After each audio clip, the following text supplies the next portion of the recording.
Hello, and welcome to United Facts of America. I'm Katie Sanders, the editor-in-chief of PolitiFact. United Facts is a fact-checking festival hosted by PolitiFact and the Poynter Institute. This is our third annual Festival of Fact-Checking, timed just under a year from the November 5th, 2024 presidential election. And this year, for the first time, we made the event completely free. Thanks to all of our supporters for making that possible. In a little over a year, we'll be closer to knowing which party will control the White House, the House of Representatives, and the U.S. Senate. I don't want to say we'll definitely know because, well, we all remember what happened in 2020 and 2022. We should know the outcome of former President Donald Trump's various criminal trials, and we will know if other factors will shape the race, such as the candidate's age and trustworthiness, as well as new conflict between Israel and Hamas. Of course, let's not get ahead of ourselves. There is still a lot of election to go. And actually, tomorrow is an election day, an off-year election day in some states. So we have a great lineup of 8 easy sessions that will help you better understand the core issues of this campaign. You'll get an inside look at how PolitiFact's journalists plan to cover the race, including the GOP presidential debate, the third one on Wednesday night.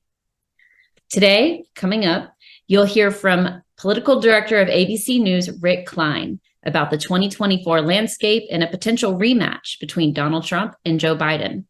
And then at 11 a.m. Eastern, we'll talk to Dr. Celine Gounder, an infectious diseases expert, podcast host, TV analyst, who found herself in the middle of an anti-vaccine conspiracy theory during one of her life's most painful moments.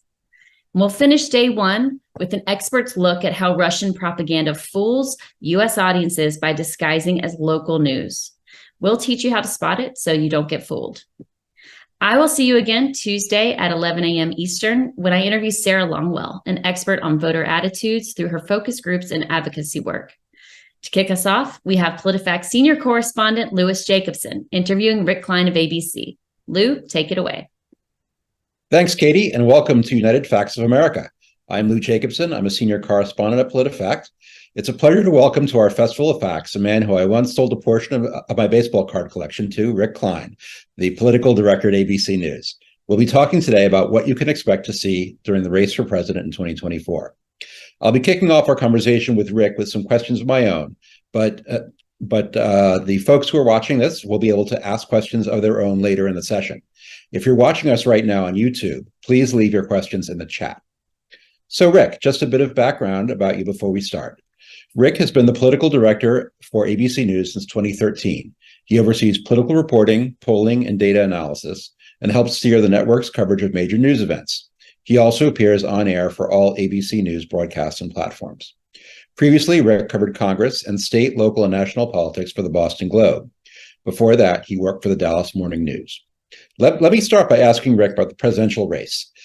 Give us some historical perspective. In what ways the 2024 election is defying the usual historical patterns? Thank you, Lou, and thank you for that introduction. And yes, for the audience, it is true that I bought a good chunk of Lou's baseball cards. So that's my real passion and what I'm really into when I'm not doing political stuff.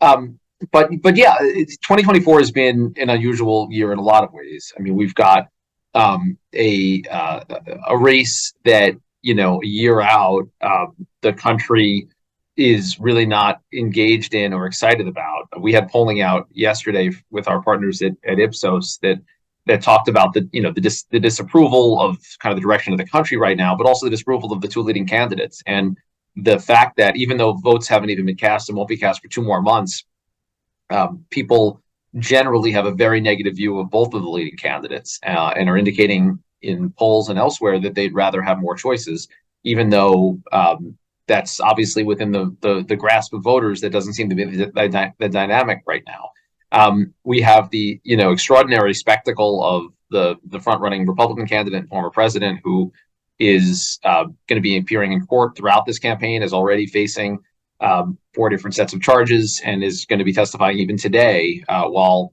Ron DeSantis is in Iowa. He's in New York testifying in a civil fraud trial. So that's one level of it. We also have the age of the two candidates, which is unprecedented. Either this is setting new records in terms of age for both sides, and it's something that's obviously on voters' minds. The calls for Biden to step aside are fairly unprecedented, but I think attached a little bit to the age question.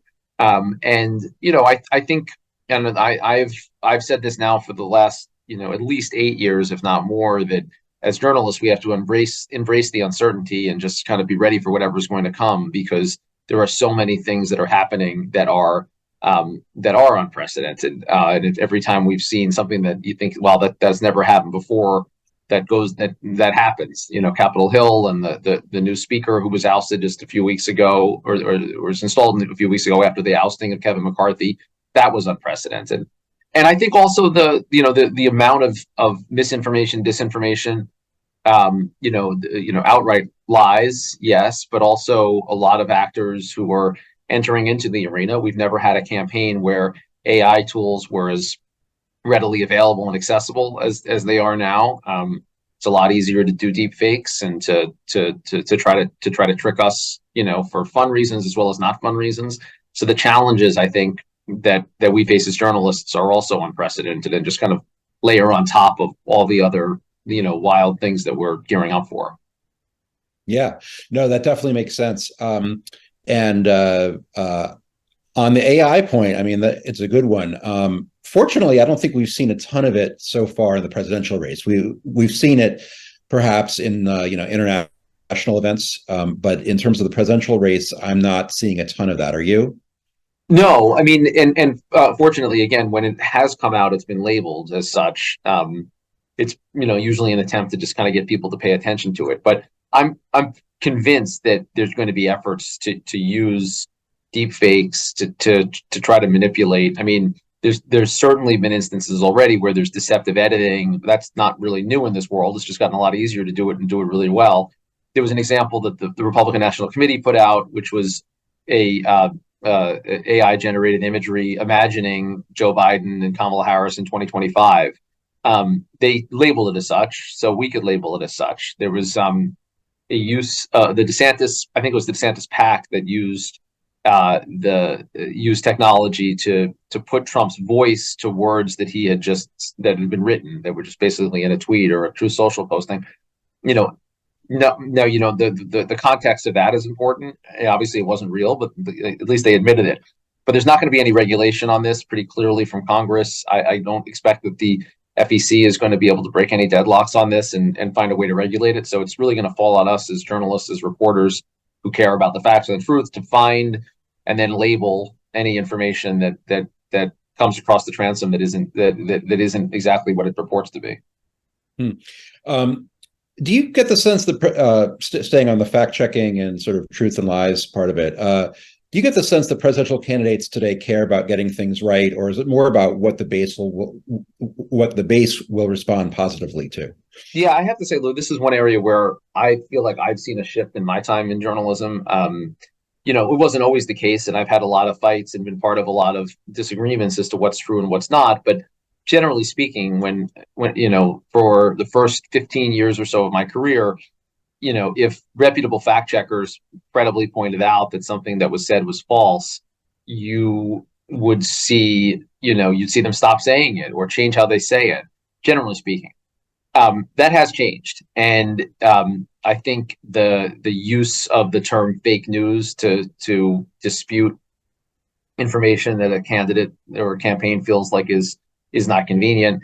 Clearly it's been a major point that the former president has used to try to bolster his own following. And to your point, Lou, it's often just what the base will tolerate or accept, which takes some like mind twisting turns over time. I've also I know that PolitiFact's done work on this, and others have, pointing out factual inaccuracies or inconsistencies in things President Biden has said. I think President Biden and the White House care more about it, but he has continued to say things that are flatly false, and said so by fact checkers, and even admitted by his campaign to be false. You can, especially about biographical details. Yeah, the verifiable. It's almost like an old-fashioned style of politics where you're just spinning yarns, and a story is too good to check. I think that's exactly right. And I think, the motivations of it may be, less nefarious in that sense, but a fact is a fact. And, if it's not true and it's being described as such, that's, so that's not okay in my book. And it's right to be called out.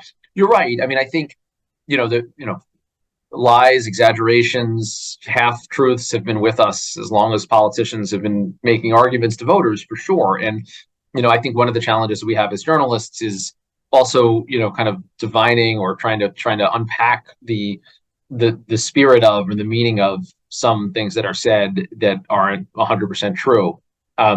When it's not our job to read minds on these things, and if something is said that isn't true, we should call it out. But I think the son of the fact checking has been weaponized by people who lie about things as well, and that to me is a newer development where you'll have candidates and campaigns who almost brag about the fact that a fact checker called them out on something and use it to further undermine trust in the media institutions. So that is new, and it's a new forefront, and it's as I think the audience here can imagine, it makes it extraordinarily difficult to try to communicate with an audience. If people are just going to think or inclined to think that what we're saying is fake anyway, then there really isn't any amount of fact checking that's going to convince them otherwise. That's what makes that, I think, particularly an insidious phrase when fake news is bandied about by anyone who just doesn't disagree with or finds a fact to be inconvenient more than anything else. Yeah, and it's very hard, for me, as a fact checker in politics, if people just sort of have a knee-jerk response to us, you're wrong. Like, I'm not going to engage with somebody who doesn't have an open mind. I will definitely engage with people who do have open minds and try to convince them. But there's a section of the people who are reading our stuff who just cannot be convinced. And I can bang my head against the wall all day and never make any progress. So I have to really pick and choose the battles that I fight. I think I choose not to fight most of them in a public forum for that reason. I think, 10 years ago, 6 years ago, 8 years ago, I think I was engaging more with people who made commentary on social media. And I rarely see the upside of that anymore, because I don't think most people who are on there anymore or trying to engage anymore want to have an honest conversation. They want a gotcha moment, or they want to believe a narrative.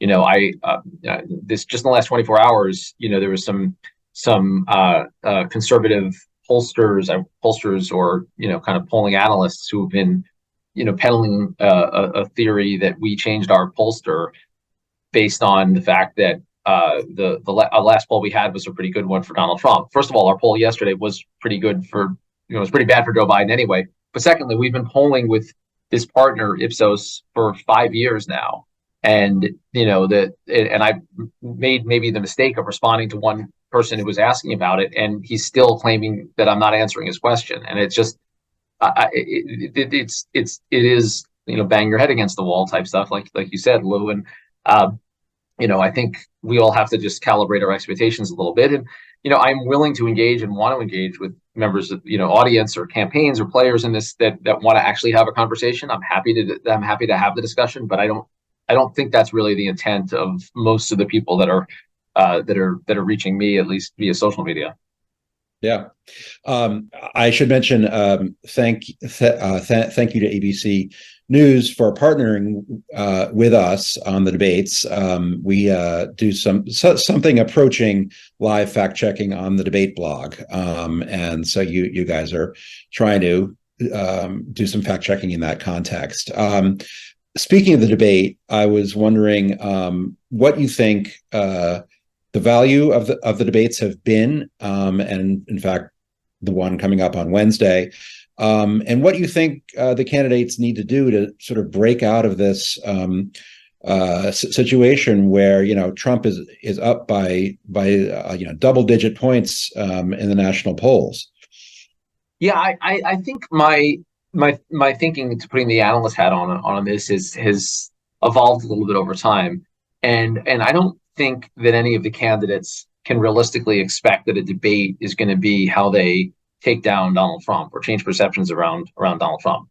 Certainly not as long as he's not there, and he won't be there again. And I don't anticipate that he's going to show up at least until the voting starts or is closer to the voting. But I think the campaign has sort of developed into Trump versus Trump, and if the legal woes that he's facing and all of the questions swirling around him kind of put him in his own category, and then the battle to be the Trump alternative. And I think I expect it to be 5 candidates on stage tomorrow or Wednesday.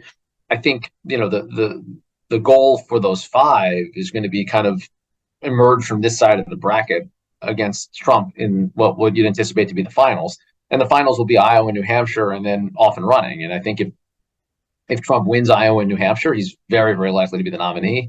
If he loses one or both, it's going to be a real contest. And if the person to break through in Iowa or New Hampshire is Nikki Haley or Tim Scott or Ron DeSantis, you're going to see a wave of support kind of flow their way. And I'd anticipate that the field narrows in that direction. So in some ways, you can't really have an honest debate about who the Republican nominee is going to be as long as Trump isn't there. But I don't know that there's going to be another way for them to do it other than to kind of survive that side of the bracket where they're taking on people who themselves don't have a huge amount. I mean, Mike Pence getting out of the race a week or so ago might be the first major name to drop. I'd anticipate there'll be others even before the voting starts. That's certainly what past experience would predict. But I don't think. I mean, now this is the 3rd debate that we're going to have without the front runner. I don't know what or how that's going to make a very vastly new dynamic that shakes this up. I think the candidates are trying to survive and keep viability and financing alive until they get to a point where they can take him on, and that may not be until the voting starts in Iowa. But I'd also say that the history of this has shown us many times that things are very unpredictable once the voting starts. Ted Cruz and his victory in 2016, Rick Santorum's victory in 2012, Mike Huckabee in 2008. These were upsets that happened very late. Go back to the Democrats and John Kerry in 2004. Weird things happen late, and you kind of just need to be part of the conversation for it to happen. And everything we think we know about Iowa and New Hampshire now is liable to change in the next 2 months. Yeah. So you think maybe 4 or 5 candidates compete in Iowa, maybe 2 or 3 come out of Iowa to fight on in New Hampshire, and then when does it get down to Trump versus non-Trump? At what point does that happen?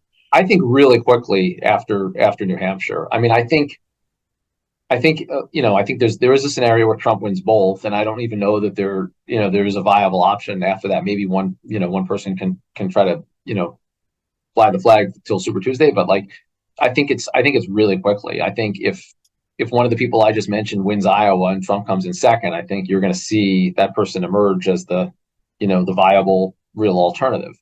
And if it's not the case, and if it stays to be a five-way race, I think the polling on this has been pretty consistent that Trump benefits the most from it, from the rest of the vote getting split up.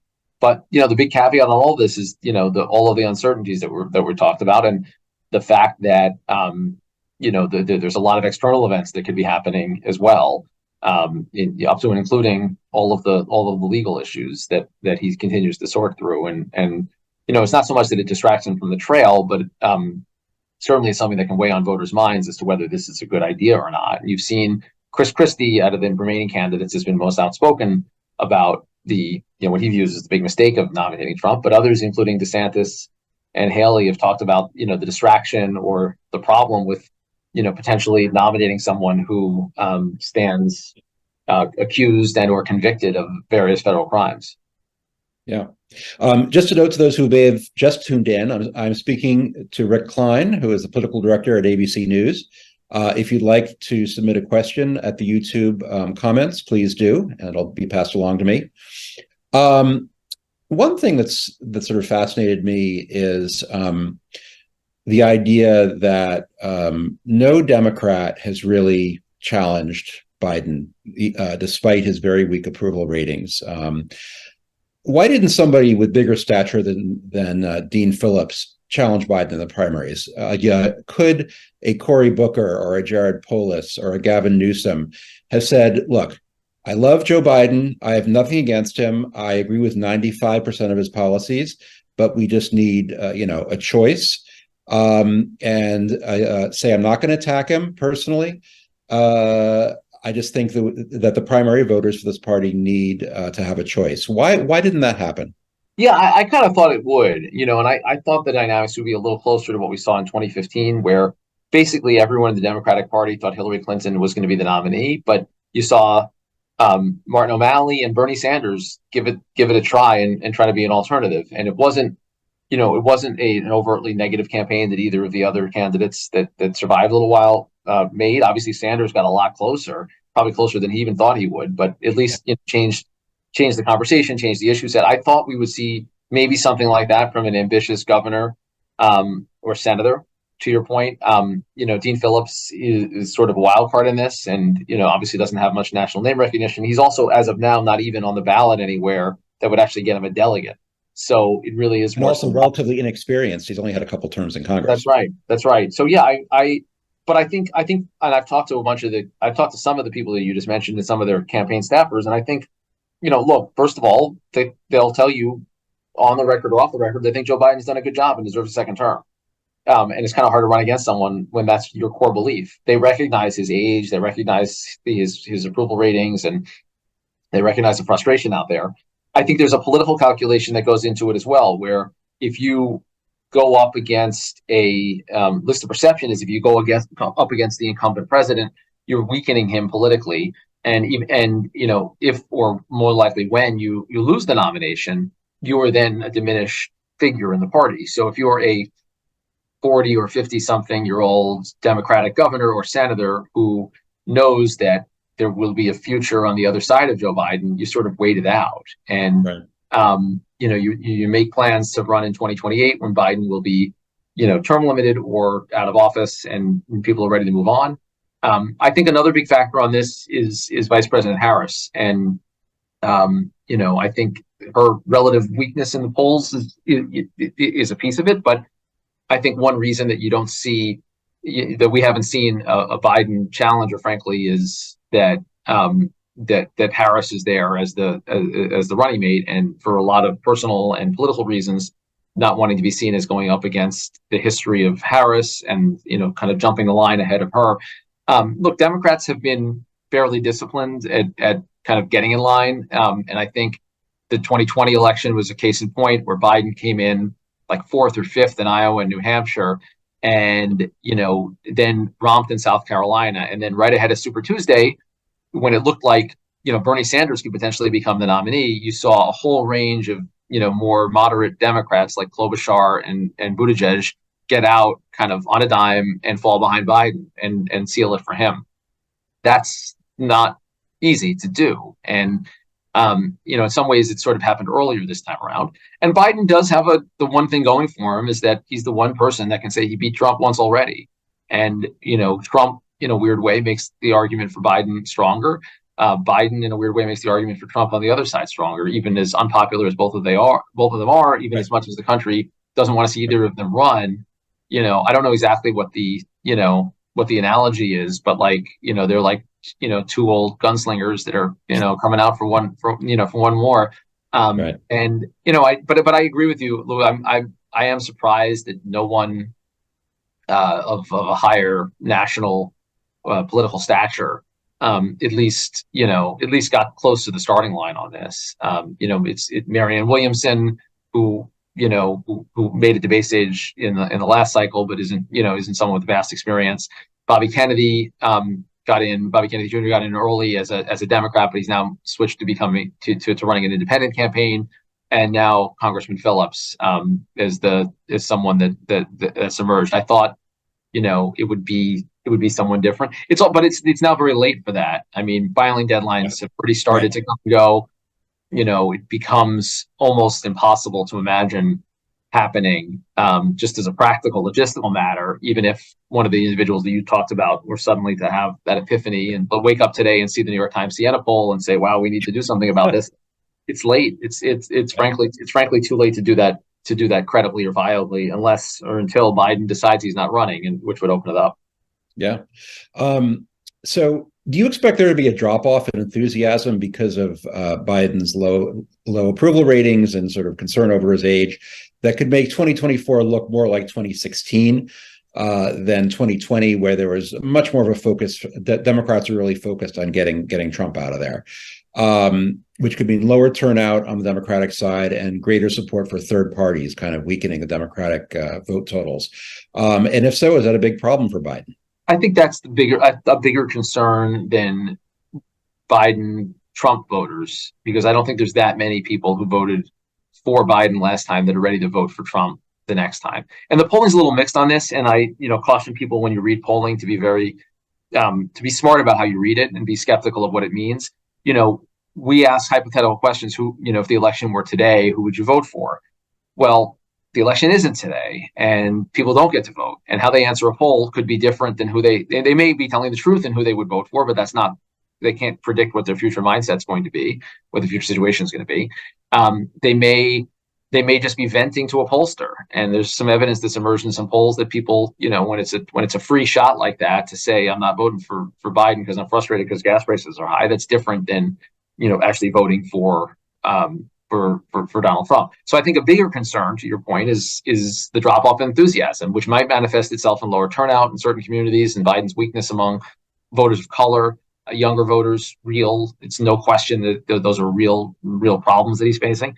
And then maybe flirtations with a third party, and Cornel West, Robert Kennedy Jr., and the No Labels movement, which is planning on potentially having a unity ticket that they put forward. All of those are suddenly, viable alternatives if they're on a lot of ballots, and it might hurt different segments of voters in different ways. But I think Donald Trump pretty clearly has a stronger, floor than really anyone in politics, and also a lower ceiling probably too. Maybe a lower ceiling as well, but yes, but to the point that if we're talking about a lower turnout overall, that Trump would be better equipped to take advantage of that. Mm-hmm. Notwithstanding some of the low propensity voters he's gotten out, they are very much with him. But I'm also compelled by the argument that we're in an era where everyone is so hyped up around politics that low turnout elections kind of don't exist anymore, whether they're local or state level. Obviously, it's not the same as a big presidential one, but people know the stakes. And I'm quite convinced that a year from yesterday, with Election Day 2024, by that time, people will be fully engaged with the choices in front of them in a much more comprehensive way than they are right now. And that's not to say that the results will be different than any of the polls. I don't know that, but I think when a full campaign is played out, that's when you can really tell if people are enthusiastic or not. The signs right now, a year out, of Democrats being down on Biden and more than Republicans are down, say, on Trump or on their nominees are true, but the issue set's going to be different once a full campaign is prosecuted. And I know there's a lot of Democrats that are eager to get into a general election that get into the flaws of Donald Trump, remind people about why they rejected him in his reelection bid, as well as rebuked him in congressional races in both 18 and 22. Remind people of his actions on and around January 6th and the other things that could still land him a conviction. Yeah, I mean, conversely, for Trump, I would think that probably the biggest challenge is he's going to have a bunch of trials between now and then. So his name is going to be in the headlines in a way that it's not necessarily right now, and Biden's is, because he's president. Yep. And there are a lot of big things happening right now.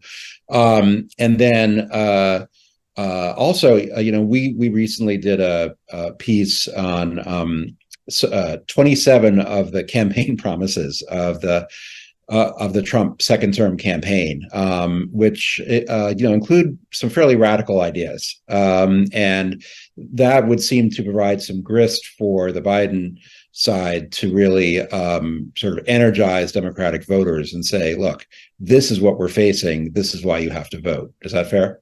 Oh, 100%. And I think, the Biden team that I've been talking to about this, when they see polls now, right now, they realize, look, right now, it's a referendum on Joe Biden. They would like to turn it into a referendum on Trump and MAGA Republicans. And to that point, pointing out what he would actually do, what he said he would do, what he did in the past, all becomes very relevant. And that really hasn't happened. I think voters tend to have a shorter attention span, and if the pollster catches you, it's a snapshot in time anyway. And people aren't going around every day thinking about how Donald Trump did his job 4 years ago. They are thinking a lot more about how Joe Biden is doing his job now. And in a campaign, that changes. And the Biden team will point you to polling a year out that had Obama in a tough spot, or Bill Clinton in a tough spot, or George W. Bush in a tough spot, and recognize that a lot of things change once you're fully engaged in a campaign. And most of the most recent presidents have had a lot of tough spots, and most of them have come back and rallied somewhat. And maybe that's not in the cards for Biden, but I don't think there's anything in today's headlines that that makes it an automatic either way. Right. What's the impact of the war in the Middle East on the presidential race? I think it's scrambled some of the political alliances. It clearly has, makes Democrats a little more uncomfortable with their direction of leadership. There's an immediate political impact that a lot of Muslim voters and others who might associate with pro-Palestinian causes, progressive left included, might be soured on Joe Biden's leadership. I'm not convinced that we've seen the end of that either. I mean, I think everything that goes on in Israel now has a chance to further divide politics back here. We've already seen some signs of that, but this is going to be a while. It's only a month old, and I think it's going to get a lot worse. I think the anti-Semitic attacks and the kind of stirrings of anti-Semitism here are problematic, and it's a leadership opportunity for Biden, who I think has, some of his speeches about the war against Hamas and with Israel have been striking for their moral clarity. That's hard to do over time. It also, there's a kind of immediate congressional side of it, of is the funding going to come? Is what kind of resolutions you can have? Congress was paralyzed for a few weeks while they didn't have a speaker. The first effort out of the box by Speaker Johnson to take the money from IRS funding to Israel, I don't think was a real serious effort to make something into law. And I think his members knew it, but they needed to do that to kind of, from an initial positioning. But, it's not clear that Speaker Johnson's in a position of any strength, given how chaotic the House has been. Exactly. So, all of which is a long way of saying we don't really know. I think, anytime a president gets a chance to be commander in chief and to show, a striking degree of leadership on something, that's good. But this happens to be an area that Democrats are more divided than Republicans. You toss in the Russia, Ukraine, you tossed in China, Taiwan. There's so many different national security issues that can disrupt, a year from now. I don't know that it's possible to handicap, but the immediate fallout, I think, again, kind of strains Democrats, many of whom have already been, a little bit down on the current president. Right. I'll just repeat a note to those who may have just tuned in. I'm speaking with Rick Klein, who is the political director of ABC News. If you'd like to submit a question, please do at our YouTube channel comments. So we have an election tomorrow, a relatively small one by all standards. One of the biggest issues on the ballot is in Ohio about abortion, protecting abortion rights, a ballot measure. Voter concern about rolling back abortion rights has been a pretty consistent factor aiding Democrats. Is this something that you think will continue to help Democrats, or will this, maybe because of all the other news happening, might move down the list? Yeah, I mean, Ohio is a very clear they have a couple of referendums, another one on marijuana legalization, but this one on that would codify a right to an abortion in the state constitution is, more clear than most. But the Virginia legislative elections have been framed as determining the future of abortion rights in the last state in the South that allows abortion as widely available. Governor Youngkin has a 15-week bill with some limits, 15-week abortion ban with some limits built into it that clearly will move ahead if Republicans win control of both both chambers of the legislature in Richmond. And even in Kentucky, where abortion is largely banned, the Democratic governor there is campaigning against that, even if he has no realistic chance of changing that in a very Republican state.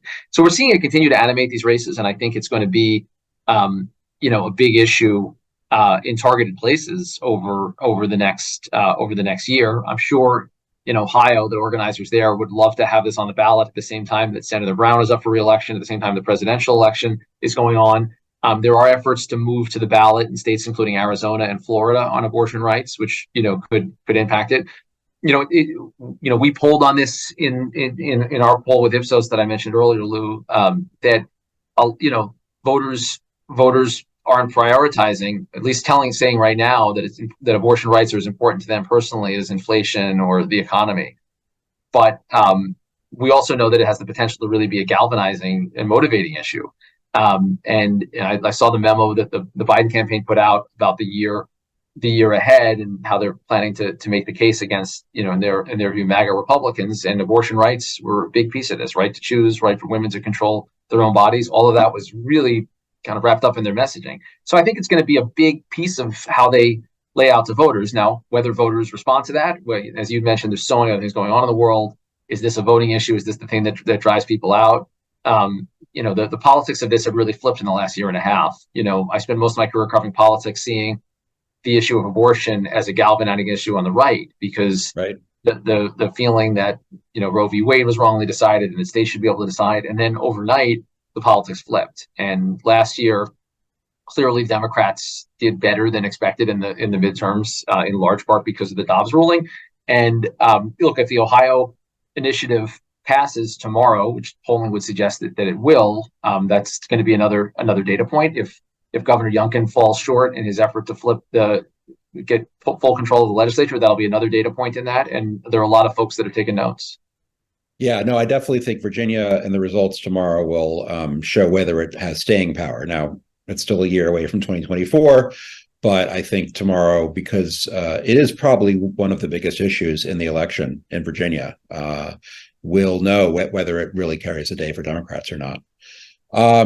I guess final question, the other contests on the ballot tomorrow, anything you'd like to say about the Kentucky governor, the Mississippi governor race? Yeah, I mean, they're really interesting races. I think in Mississippi, you have a Democratic candidate who is, for all intents and purposes, pro-life. He also happens to be Elvis Presley's, I think, third cousin, and kind of runs as kind of a populist. And if there's any chance to get a Democrat in Mississippi, I think Brandon Presley is about as good as well suited as anyone. It's tough to beat an incumbent governor. The reverse of that is true in Kentucky, where the incumbent is a Democrat, Andy Beshear. I saw a story out today predicting that Beshear or the Republican, the Attorney General there, Cameron, that one of the two of them, whoever wins, is going to be on a national ticket at some point. They're both rising stars in their parties, and they're going to have a big ticket punched based on tomorrow's results. I think, look, for Democrats who are looking for a way to start to win again in places that have slipped away from them, it wasn't that long ago that Democrats controlled places like Kentucky and West Virginia. But it feels like a distant lifetime ago. And if Beshear is able to win a second national candidates like Bill Clinton and Al Gore, Mike Dukakis won West Virginia. It's changed really fast. But if you're a Democrat who's looking for the way forward, I think you could see in someone like Brandon Presley, if he wins, or more likely, I think Beshear is more likely to win than Presley. If Beshear wins, you'll want to know what he's doing, because he certainly speaks in a language of moderation, and he's not cozying up to Biden at all. I think the other side is trying to tie him to Biden, but he has governed as a pretty mainstream Democrat, not a conservative Democrat.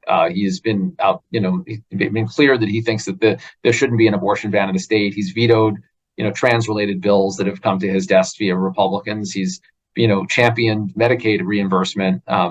He's in his mid-40s. He's someone that is, I think, going to be around a while. And if he's able to win and crack a code in Kentucky, people are going to want to know what he's doing.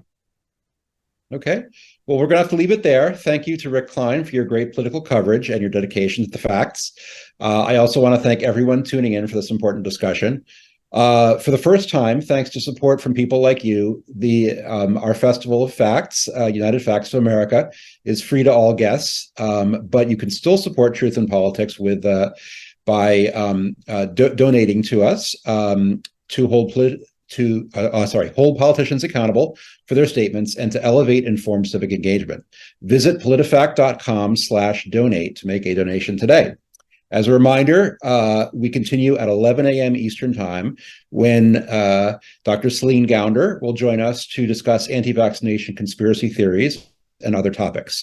And make sure you join us Wednesday night at 7:30 p.m. Eastern as we take you behind the scenes as we prep for the next GOP presidential debate. See how we get ready, learn what we're looking for, and hear more about our partnership with ABC News and 538. That's 7:30 p.m. Wednesday, right before the 9 p.m. debate in Miami. Until then, take care. Thank you. Thank you.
Hello, I'm Rebecca Catalanello, a deputy editor here at PolitiFact. For the first time, thanks to support from people like you, United Facts of America is free to everyone.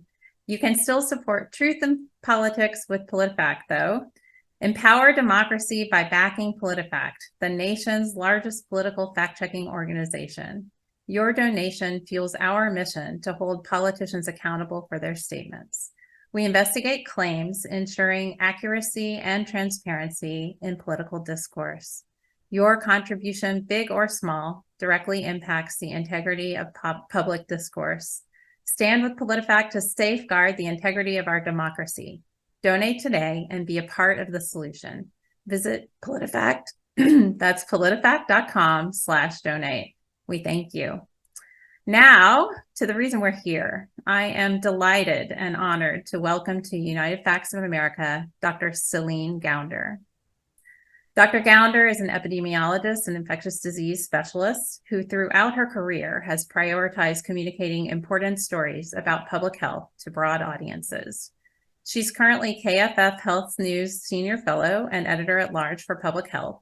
She's the creator of 2 podcasts, American Diagnosis, a podcast about health and social justice, and Epidemic, a deeply reported series about infectious diseases and their impact on humans and their communities. I highly recommend you listen to these. She's a CBS News medical contributor and previously a CNN medical analyst and frequent guest on MSNBC and NBC. Dr. Gounder also served on the COVID-19 advisory board for the Biden-Harris transition team. And while it appears she has long had an interest in getting out factual information about diseases and public health, she had a personal and profound encounter with the harms of disinformation and misinformation last year when her husband and soccer journalist, Grant Wahl, died, and his death became exploited by anti-vaxxer conspiracy theorists. Dr. Gounder, thank you so much for joining us. It's great to be here, Rebecca. I'm so glad you're here. Let's jump in. You frequently say that you know, and you say it very, very certainly that misinformation has a profit motive. Can you talk about how that plays out in the world of vaccine misinformation?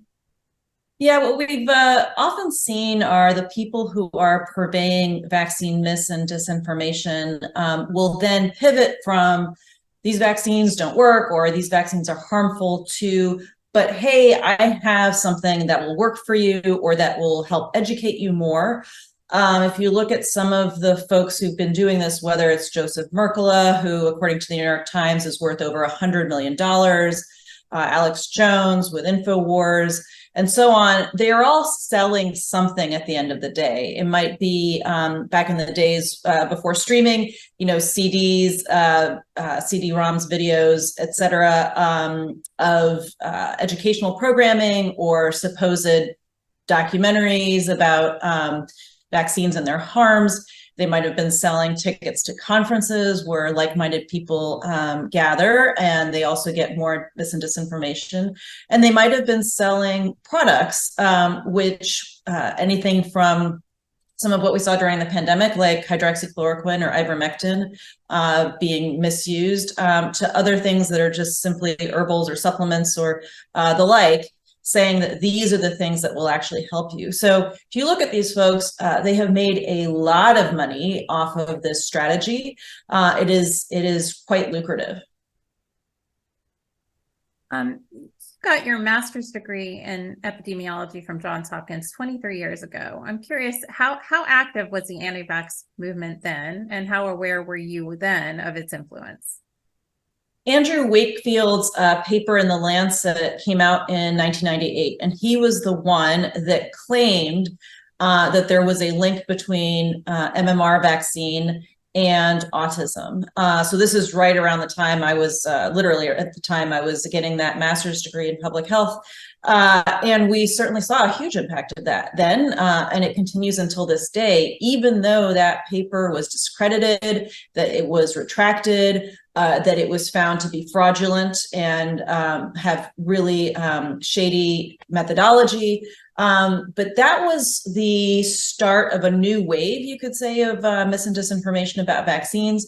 There had always been this problem dating back to the very first vaccines, particularly with smallpox. And some of this is also related to how these vaccines were rolled out, how they were targeted at certain populations, in particular around the late 1800s, early 1900s, both in England and the United States. People who were lower income, who were more marginalized, perhaps racial minorities, were targeted for enforcement of these vaccines in a way that did lead to mistrust in the system and did lead to conspiracy theories about the vaccines. But certainly Andrew Wakefield's paper in the late 90s led to another wave. And of course, we've seen even more mis and disinformation about vaccines since the COVID pandemic. Did you, how have you seen, it sounds like it really did sort of inform your vision of the work that you wanted to do because you were there kind of at that pivotal time. I'm curious, how have you seen that movement grow and change since that point? And how has it affected broader trends in vaccine hesitancy and resistance?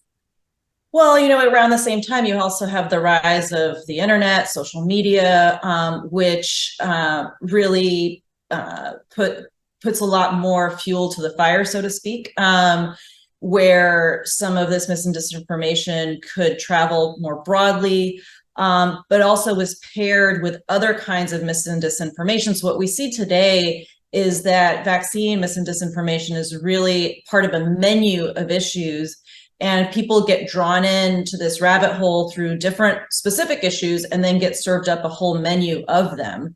So I do think that is unique. The reach that people have, the way in which they're also, because of technology, very efficiently able to monetize that mis and disinformation, that is certainly a change since the 90s. You started your production company, Just Human Productions, in 2017. It seems it's before the pandemic, and you had the aim of telling stories about public health. Your podcast, American Epidemic, it's dealt with gun violence, issues of mental health among young people, and the opioid epidemic. So good. And in February 2000, before most Americans were in lockdown, you started a podcast dedicated to understanding the coronavirus then. Mm-hmm. Since then, you've reported on Navajo Nation response to COVID-19, and you've taken the podcast to India and Bangladesh to tell the story of smallpox and its eradication. What inspired you to tell these kinds of public health stories in this way? A couple things. So this really goes back to the Ebola epidemic in West Africa in 2014, 2015. At that time, I was doing a lot of television, especially for CNN, but others as well, and was really frustrated by the quality of the public health reporting at the time. It was very navel gazing. Could we get Ebola from a bowling ball or a subway pole? You know, and that was related to my friend Craig Spencer having been out and about in New York City before he knew that he was coming down sick with Ebola, having just returned from West Africa. And that was the focus, not here's why these countries, these health systems were vulnerable to this kind of problem, this explosion in Ebola. The reporting was not about the people who lived there on the ground. There was some, of the, hey, look at me kind of journalist on the ground, but not really explaining the politics, the culture, the history that led up to this point, and also not holding people accountable for what happened as the epidemic waned and was brought under control. And the fact that many countries, including our own, really pulled up stakes and stopped funding health system strengthening after that, which means that those vulnerabilities persist. And so I found that very frustrating that the quality of the public health reporting was really lacking. So there was that. And then also, frankly, the 2016 election, where I felt like I had this hybrid response between being a medical and public health professional, but also now having branched out into journalism And a lot of journalists were asking themselves, how did we miss that Trump was so politically popular and that he was going to win this election? How did we miss that?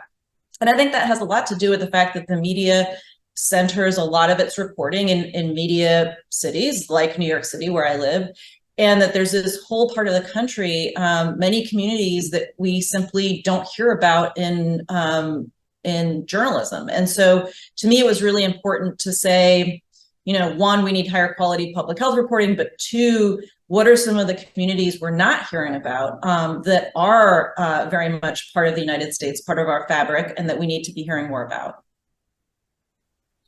I find it interesting that your most recent turn in your podcast has been towards revisiting the story of smallpox.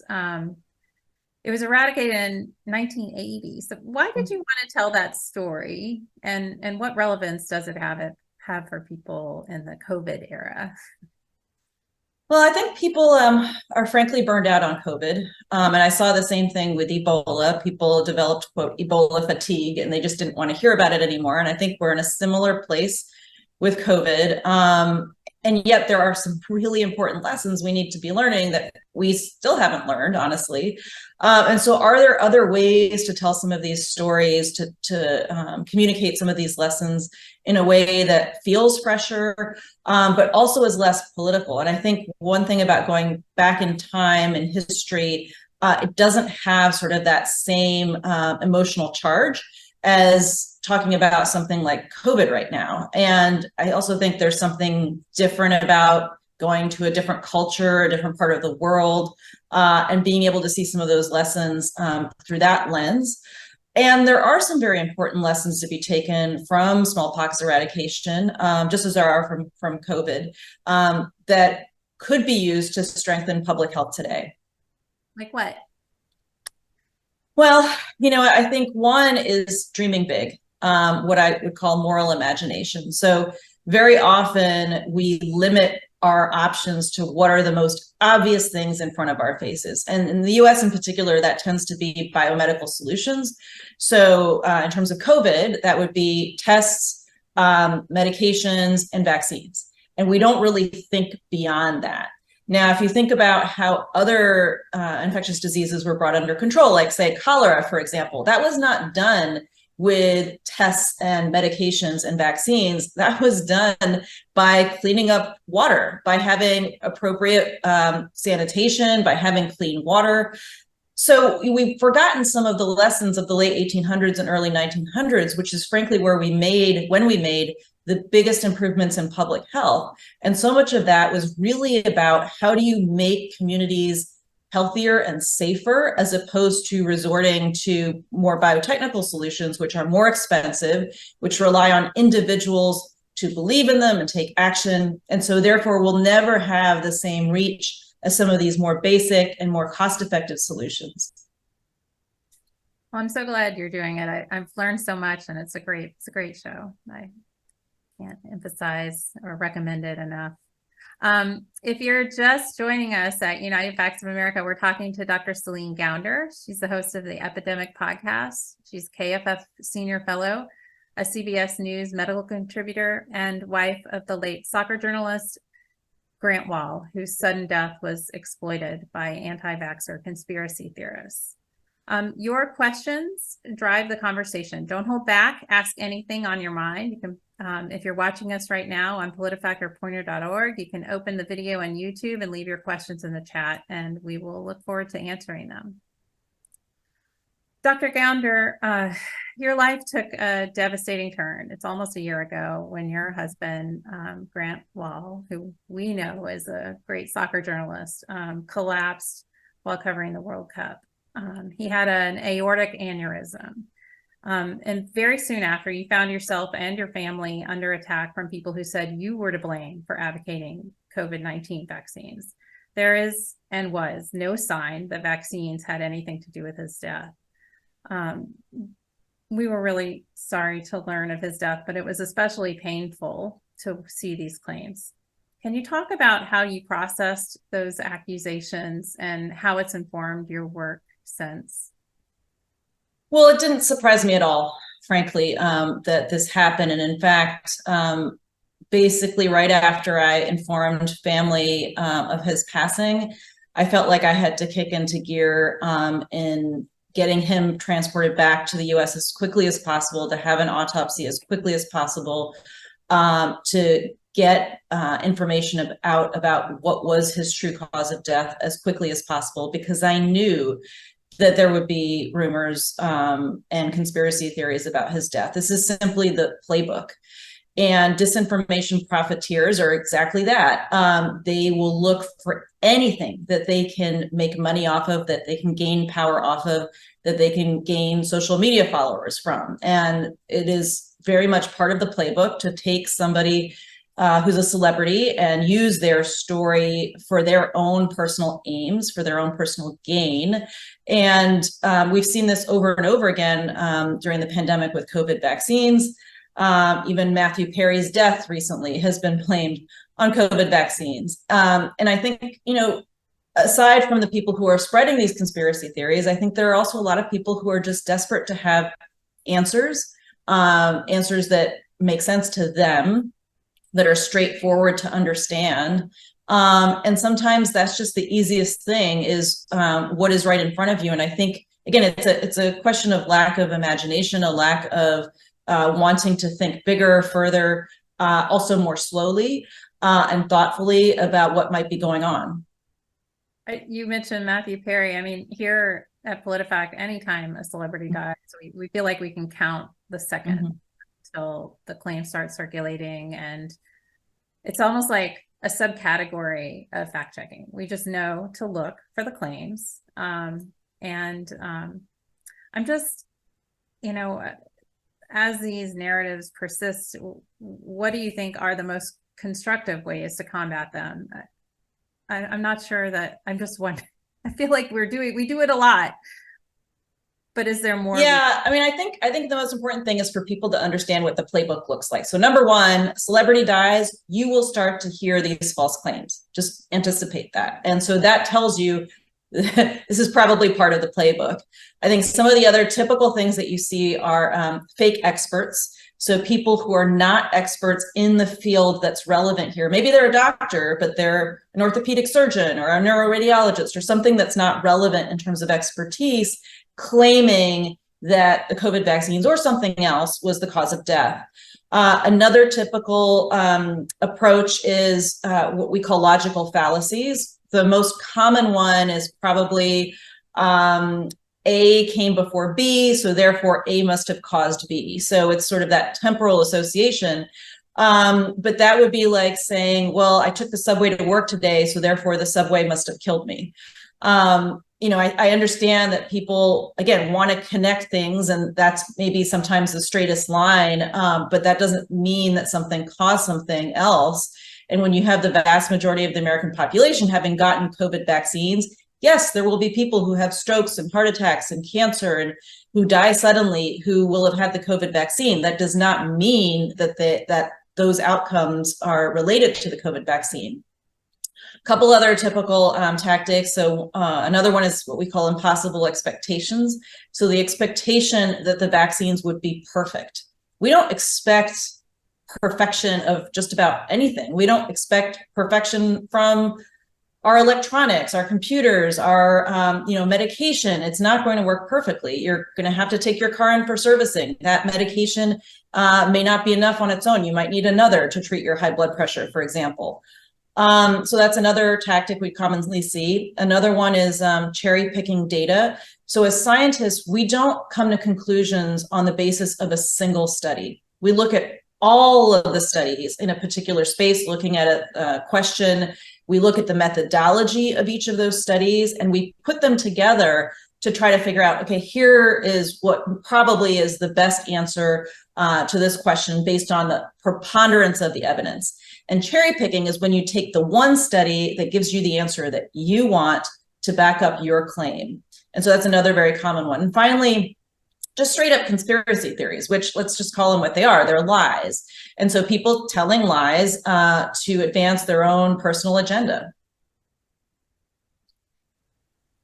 In this case, you experience the personal harms of those. And I feel like there's a growing population of people who have had these kinds of experiences. I'm curious, do you have anything that you want to say to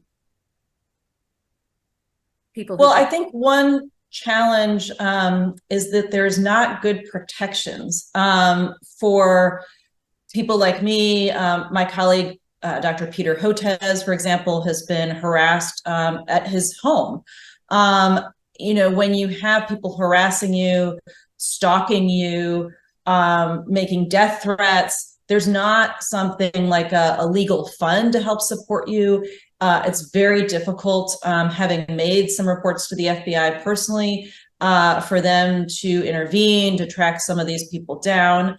So there really does need to be strengthening of protections for people who are targeted in this way. We have a question from a reader. It says, can you touch on the role that social media influencers and celebrities play in health misinformation spread? One of the things we've seen from both KFF polling, so I'm a senior fellow at KFF, as well as other polling, is social media influencers are not necessarily the most trusted people when it comes to medical information. Your own personal healthcare provider, whether that's a doctor, a nurse, a pharmacist, that person is still the most trusted. But social media influencers, celebrities do help magnify, amplify the spread of disinformation. And the more people hear that same disinformation over and over and over again, even if they don't trust that particular social influencer or celebrity, over time, that does start to lead them to believe that disinformation.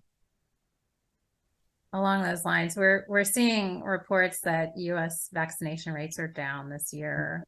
Fewer people are getting flu shots and the latest COVID vaccines. KFF reported that childhood vaccine rates for measles, mumps, and rubella have dipped below 95%, and that's important because that's the level at which you can prevent community transmission.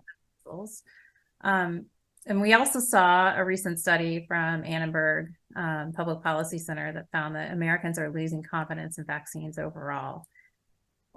What's behind these lower participation rates and low confidence? And can you talk about, what risks they pose? I think you have two things at work here. One is going back to what I was talking about, the playbook of anti-vaxxers and disinformation about vaccines, this idea of impossible expectations.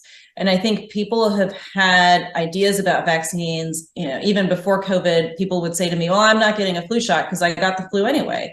And not really understanding that the purpose of vaccines, by and large, is to prevent severe disease, hospitalization, and death.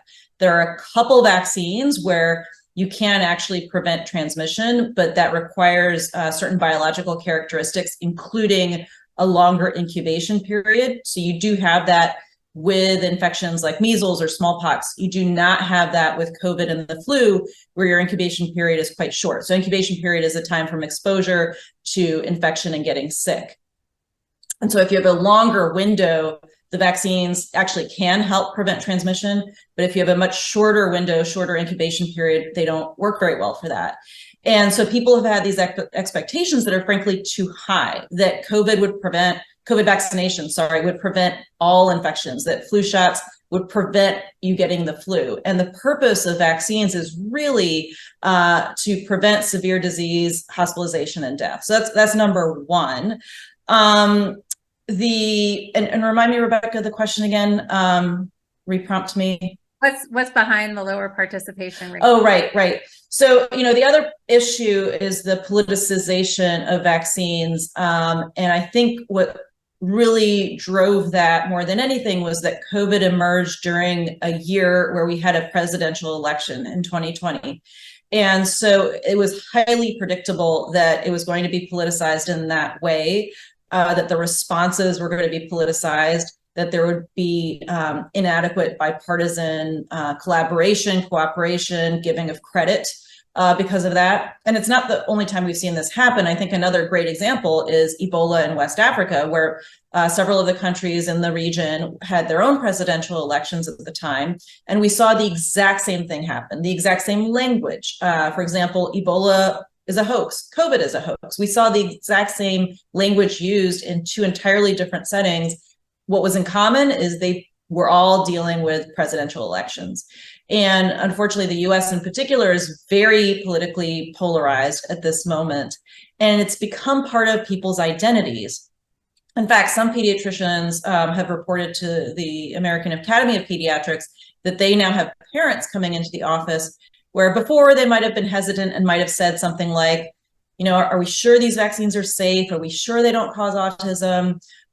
Does my child really need to get so many so close together? Can we space them out apart? That used to be the concern. Now, parents are saying, we just don't do vaccines. We're Republicans. And when something becomes so tightly bound with an identity, with this idea that if this is my identity, this is what I'm supposed to believe, you're not going to be able to change people's minds with facts. You're not going to be able to address that just by slowing the spread of disinformation or debunking disinformation. You're really going to have to go after culture and identity to address that. If this continues, what kind of health risks? I mean, what is the reality of the risks that we face? So in the past year or two, we've seen outbreaks, for example, of measles in Ohio. We saw cases of polio in upstate New York. These infections will come back, and they are not benign infections. Polio, for example, can leave people paralyzed, can also be deadly. Measles can also be deadly. People who get severe measles can develop severe pneumonias and die from that. They can also develop encephalitis, which is a brain infection, which can cause seizures and other neurological problems. So there's a reason scientists, doctors decided to develop vaccines against some of these infections, because they do cause very severe outcomes in some children. You're a communicator, in addition to being a physician.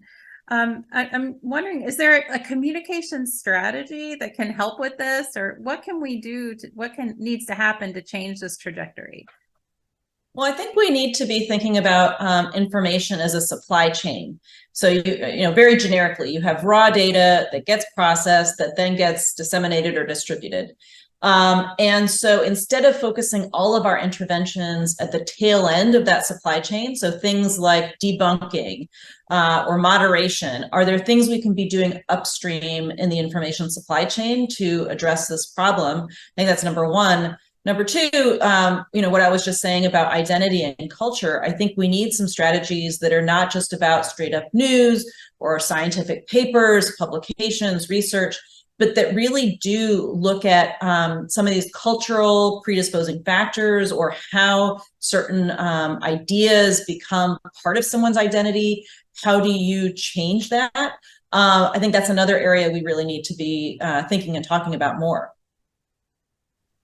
I want to go to COVID, some things that people have questions about during COVID.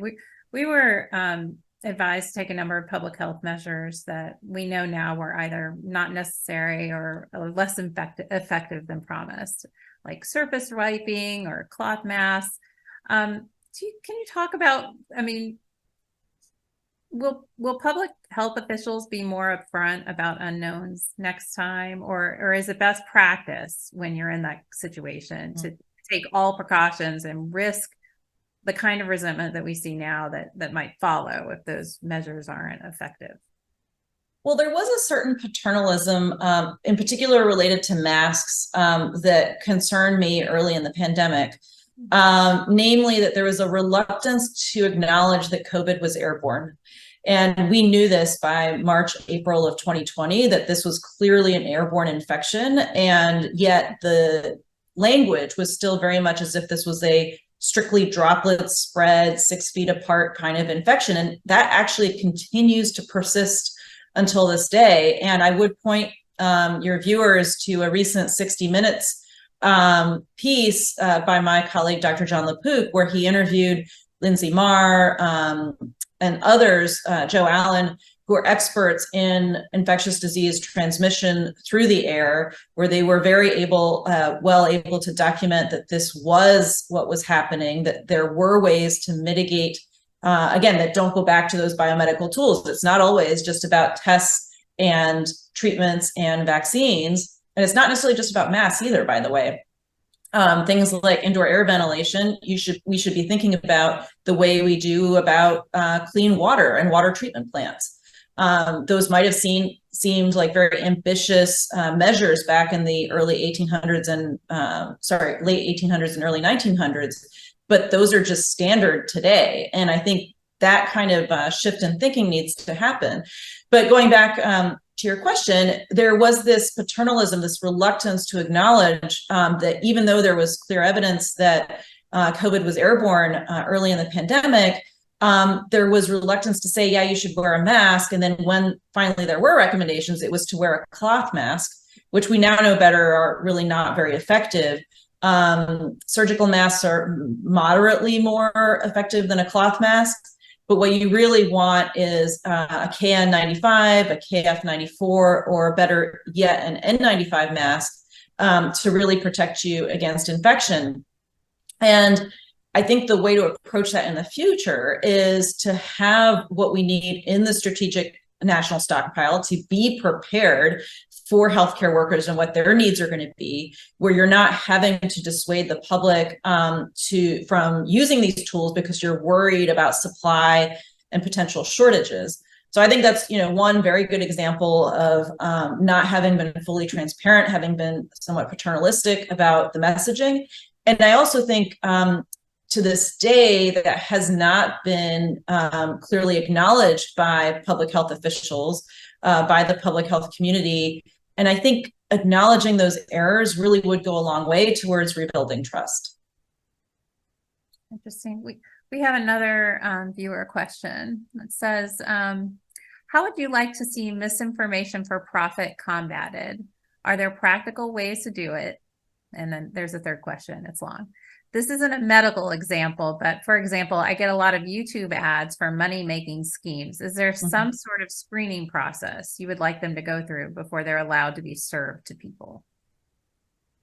Well, that's, for advertisers, for there are companies that aggregate advertising and put it out there across different platforms. There are the platforms themselves.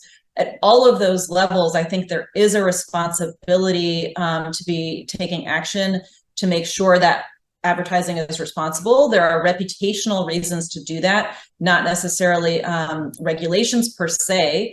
And I do think part of this is also documenting what are the harms. And I think some of that is what are the public health harms?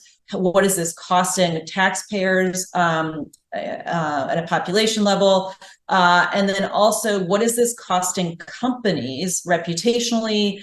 If, for example, you're dealing with so many more hospitalizations in your community, so many more employees out sick, or so many more healthcare costs, what is that costing a company if they're part of the problem? And we just don't have firm numbers on those kinds of things. And so it feels very abstract, I think, to a lot of businesses, advertisers, and so on. And I think unless you put hard numbers on those, it's hard for them to really incorporate that into their decision-making. Who would be who should be doing that? Who should be putting the hard numbers on that? Well, people who do research on these things, whether that's economists, public health researchers, probably a combination of the two. And then you're talking about some role for academia, some role for government, which is one of the biggest, the biggest funder of research in this country, but also some of these corporate players and being enlightened in terms of their enlightened self-interest, trying to figure out what are some of the things where it could have the biggest impact on employee absenteeism, healthcare utilization, reputational impacts, and so on. I have a really broad question now. We're about to have another presidential debate this week where we at PolitiFact feel like we're already in the thick of the 2024 presidential election. What influence do you see this election having on public health and vaccine misinformation? Yeah, I think both public health and vaccines are going to be this political punching bag. I think it's going to be part of the partisan identity. And we've already seen it with certain politicians that they've really tried to stake out this space as how they differentiate themselves, whether that's RFK Jr. on the left or Ron DeSantis on the right. I think we are going to be hearing a lot more disinformation in the coming year about both vaccines and public health more broadly. Where do you find hope in this landscape? Well, one of my mentors is Dr. Bill Foege. He was one of the leaders of smallpox eradication. He was the director of the CDC under President Jimmy Carter and has gone on to work in a number of global health initiatives over the course of his career. And I go back to advice he has given me over time, and I probably remind myself of this almost every day, especially in this moment when sometimes it's hard to feel like with everything that's happening in the world, not just with COVID and public health, sometimes it just feels like there's only reason to despair. And what I remind myself is that the people who get things done are optimists. Bill's advice was surround yourself by optimists, people who are almost foolishly optimistic, who have unwarranted optimism, because those are the people who do get things done. And I think part of what gives me optimism is the fact that I and many of my friends and colleagues still have optimism that we can make a difference. Because if you don't, that's when you've already given up and it's really game over already. I really appreciate your being here. We're going to leave it there. Thank you to Dr. Celine Gounder for the important work you do and your own commitment to sharing facts. I also want to thank everyone for tuning in to this important discussion and for sharing your questions. Just a reminder that United Facts of America continues at 1 o'clock Eastern with a discussion between PolitiFact Executive Director Aaron Schrockman and Peter Benzoni of the Alliance for Securing Democracy. They're going to explore how and why Russian propaganda is bypassing content bans and posing as local news. And please make sure you join us on Wednesday night at 7 o'clock Eastern as we at PolitiFact take you behind the scenes as we prep for the 8 p.m. GOP presidential debate. We will show you how we get ready for fact-checking the claims to come. And we will tell you more about our partnership with ABC News and 538. That's 7 p.m. Wednesday ahead of the 8 p.m. debate in Miami. Until then, I'm Rebecca Catalanello. Thank you so much.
Hey, everybody. Welcome back to United Facts of America. It's 1 p.m. Eastern on Monday, November 6th. I'm Aaron Schrockman. I'm the Executive Director of PolitiFact here at the Poynter Institute for Media Studies based in sunny St. Petersburg, Florida. It's a little chilly today, but we're making do. If you're just joining us, this is our third annual United Facts of America. And for the first time, it's free, thanks to supporters like you. So we're excited to see as many of you as possible. I'm really excited to introduce our next speaker, Peter Benzoni. I met him in Sydney, of all places, where we were at a conference talking about mis and disinformation. And I was really enamored with his presentation on kind of the threat landscape from foreign state actors. And so I asked him kindly if he would share this presentation with you. He said he would, so that's very nice. Peter Benzoni is the investigative data and research analyst on the Alliance for Securing Democracy at the German Marshall Fund's Information Manipulation Team. It is a mouthful. I appreciate that. Peter manages and develops data-driven tools and develops new methodologies to combat information threats. In what you're about to see, I find it fascinating. It's one way in which state actors, and I think we're going to focus on Russia, are particularly trying to influence the U.S. media landscape and the narratives that we're seeing here as consumers of news. And they're doing it through what look like, sound like, smell like local news sites. And so these are things that might be in your hometown that might just trick you. And Peter's going to, help document and tell you about the problem. But he's also going to, I think, show you how you can kind of rat out the rats, so to speak, on your own terms. As always, we want to hear from you. If you're following us on YouTube, you can leave comments and questions for Peter, and then I will circle back at the end and we'll have a 15-minute or so chat about the presentation and questions you might have. But for now, Peter, over to you. Welcome to United Facts of America. Thank you so much for having me, Aaron. You stole my entire introduction, so I don't know what I'm supposed to lead in with here now. So I'm going to start for the first part of the half hour here talking about disinformation laundering and specifically how state media, the content from state media, can escape these bans that places like the EU have placed on them to gain authenticity, pretending to be these sort of local news sources. I do believe in disclosing one's funding. So we're funded, this project specifically is funded by the European Media and Information Fund and administered by the Gulbenkian Foundation. So with that said, let's go right into it. Awesome. All right. So first of all, you guys may have heard there is a war going on in Ukraine right now. With how much coverage another war is getting, you might have forgotten. But going back to that timeline of the war in Ukraine, immediately after the Russia invades Ukraine, you have this wave of bans in the EU, the UK, and through a knock-on effect, Singapore, where RT, Sputnik, and a whole bunch of these other Russian state media news outlets are banned both on the internet and on the airwaves. You see that again happening from in that range, late February to early March, where the content providers, Microsoft, Apple, YouTube, Roku, etc., all remove any access to RT and Sputnik content, as well as another wave of bans from content providers like DirecTV and Sky in various countries. So this wave of bans by countries and by service providers is not gone unnoticed and does not go unrevenged, as it were. RT responded to these, and Sputnik, to a lesser extent, responded to these bans by going where they were welcome. So you started to see RT creating accounts and gaining followers on alternative platforms like Gab, Odyssey, and Rumble, as well as starting up local or regional news networks, RT Balkan and RT Hindi, for in the Balkans and India, respectively. And they were ultimately very successful in this. Their Arabic and Spanish language news grew by 160% and 25% respectively. And you also saw them moving to more short form video, a la like a TikTok. And ultimately, this was very successful, focusing on those locations. But now that we've gotten that context, let's get back into information laundering and talking about what it is. So information laundering is more or less the same process by which information laundering happens anywhere else, or laundering happens anywhere else. Basically, a piece of information is placed. It is then integrated into the media ecosystem, just like it would with money, and it is ultimately laundered or placed into the legitimated ecosystem. So you're able to go from having a false or misleading piece of information from a less credible, such as a state news source, into a more credible source, such as CBS News. And we'll see a little bit more about that here. So for stage one, you want to place illicit information into the information ecosystem. As I said, the three layers of information laundering are placement, layering, and integration.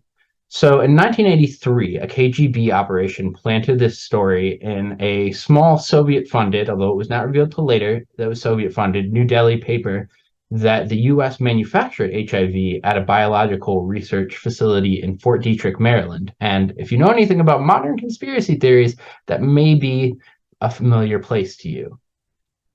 So then the next thing that happens is stage two. After you place this information, launderers will then muddle the trail of information to obfuscate where that information originated. So about a month after the initial story comes out, the Soviet journal, and I'm sorry for pronunciation here, the Ternaya Gazeta, published a paper called Panic in the West, or What is Hiding Behind the Sensation Surrounding AIDS. It included some accurate information about the disease and about Fort Detrick, but cited the Patriot letter to connect the dots between Fort Detrick, Maryland, and HIV/AIDS. This paper received international attentions, and the allegations it made were repeated around the world, from Kuwait to Finland to Peru. This was used as late as the 2000s to reject retroviral aid by the South African government as the reasons why they said, no, we don't want aid from the U.S.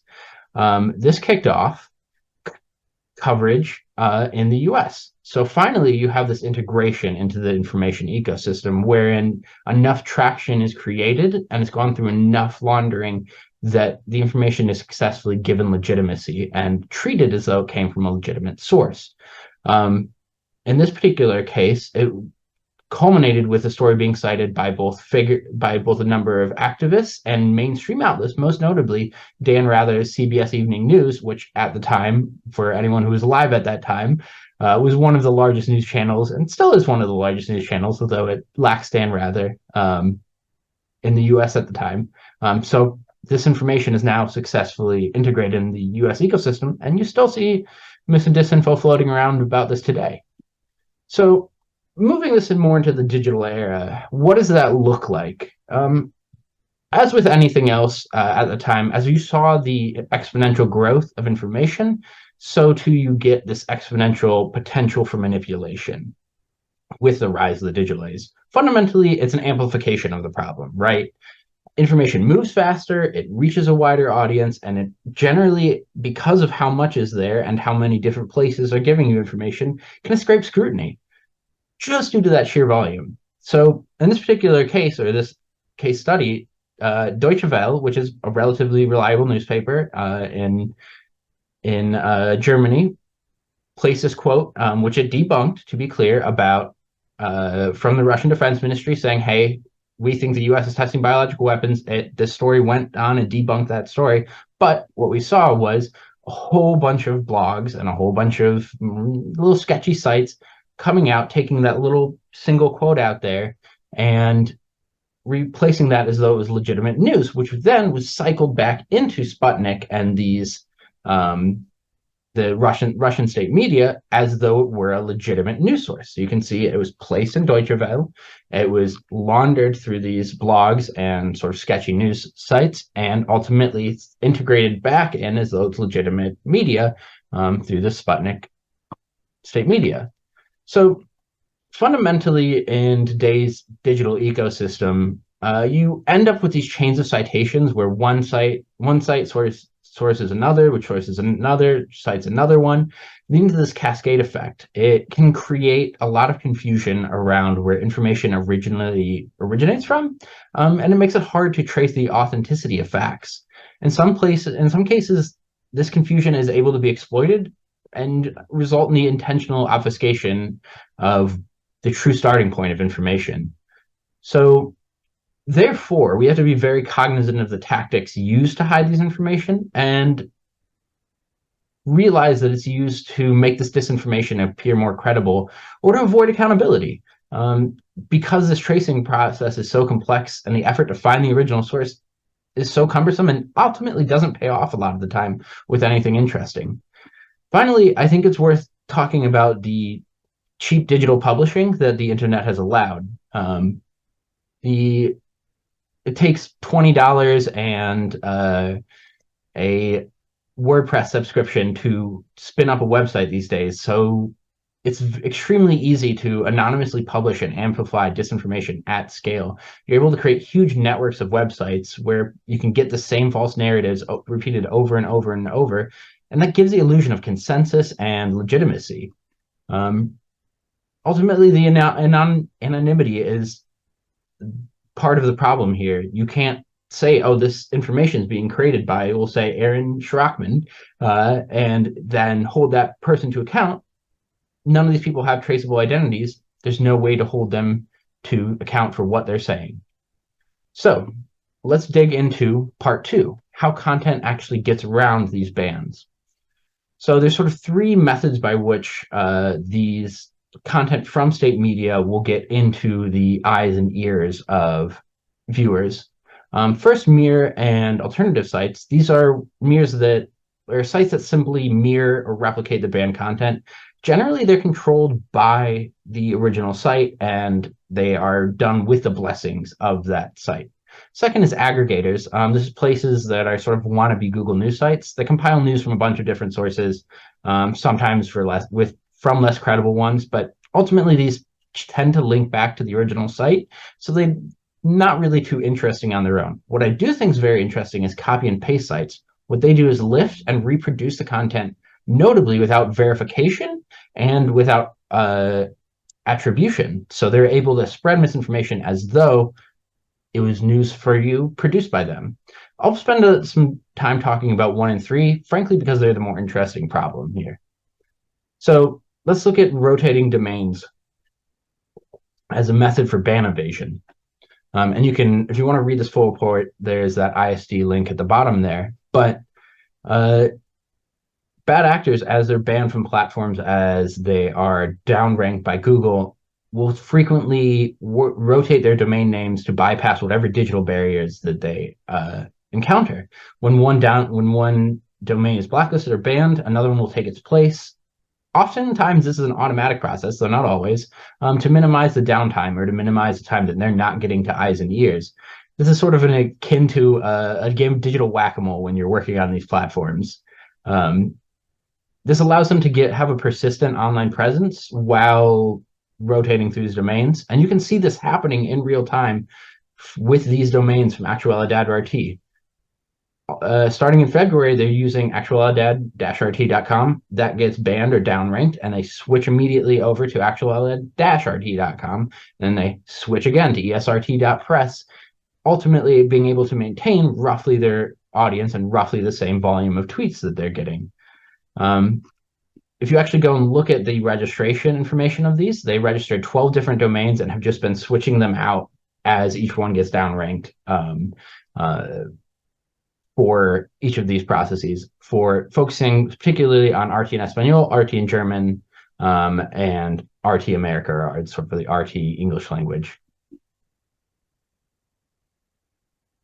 The other sort of way that bannovation happens through copy paste sites. So you get a RT story like a U.S. to allow allied transfers of F-16s to Ukraine, and you see the content taken from there and placed in a bunch of different not seemingly random news sites, but you are thus able to get content from state media finding a pathway to global audiences by having it republished and laundered through these third-party websites, which are, to be clear, not at all associated with RT and therefore would not be under the ban of these automated systems that people have come up with to sort of ban these mirror sites. Oh, sorry about that.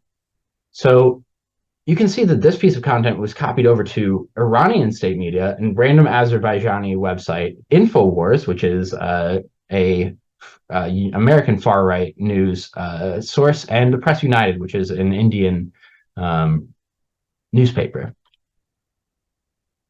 So let's dig into these copy-paste things and look at specifically how this is invading or playing as though there are faux local sites that are surfacing RT content despite not being RT. So again, starting out from, and you'll notice this is from Swenter.site. This is from one of the mirror sites, but starting out from RT as it is, you start out with a story, you drop that into Google, and all of a sudden you see, which Google has removed all RT content, to their credit, has removed all RT content from their news and downranked most of them from searching, unless you search like their exact title.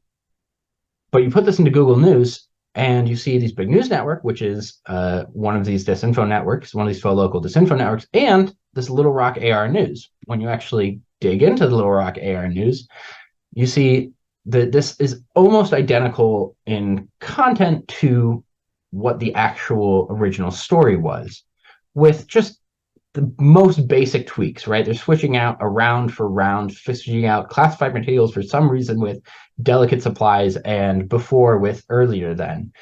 So they're not even spending a lot of time trying to evade or obfuscate that they're doing this.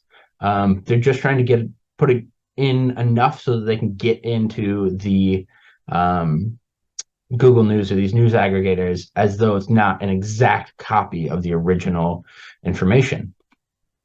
So we dug a little further on this content, and it turns out when you look around the internet for this content, there's another place for Albuquerque, not just Little Rock AR, that has, I mean, they look identical, just look at them. You have these seemingly random headshots, and when you dig down into the site, when you look at the privacy policies, when you look at the teams creating this, it's all identical information. And ultimately, we were able to trace out these list of websites to find out that they're putting out essentially a network of sites that are pretending to be regional, Arab, African, Central Asian times, as well as national, and most concerning to us, faux local news sites targeting specific cities in the US. So getting into the technical side of detection here, we saw that all of these places are using the same exact, extremely weird, extremely small detection network, and you were able to network these together, establish that these are a network because they're all using these same set of registration information, same place to host their sites, same way of hosting that information. And through digging through our teams on these sites, able to investigatively establish that these are the cities being targeted by these networks, and these people are all getting fed. Whoever looks at these particular sites for Nashville, Tennessee, or Irving, Texas, is getting fed faux local news sites, which is just Russian disinformation. So clearly, despite a ban against Russian state media, RT and these other sites are continuing to reach audiences through Mir, Proxy, and other third-party websites. The question then becomes, how do you detect these sites without having to spend a lot of time investigating them and trying to uncover these manipulation networks? So what do we do about it? This is what we've come up with.